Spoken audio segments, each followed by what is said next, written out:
अब इनके बाद मैं रकीका बिनते नूर को मदऊ करती हूँ, जिनकी तकरीर का उन्वान है अच्छी मौत की निशानियाँ।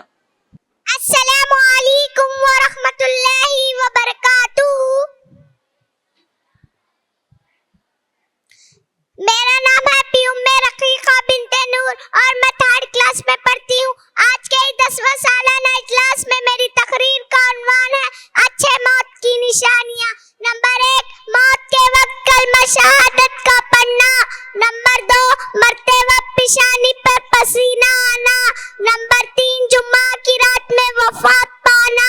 नंबर 4, अल्लाह के रास्ते में जिहाद करते हुए फौत हो जाना। नंबर 5, ताउन में वफात होना।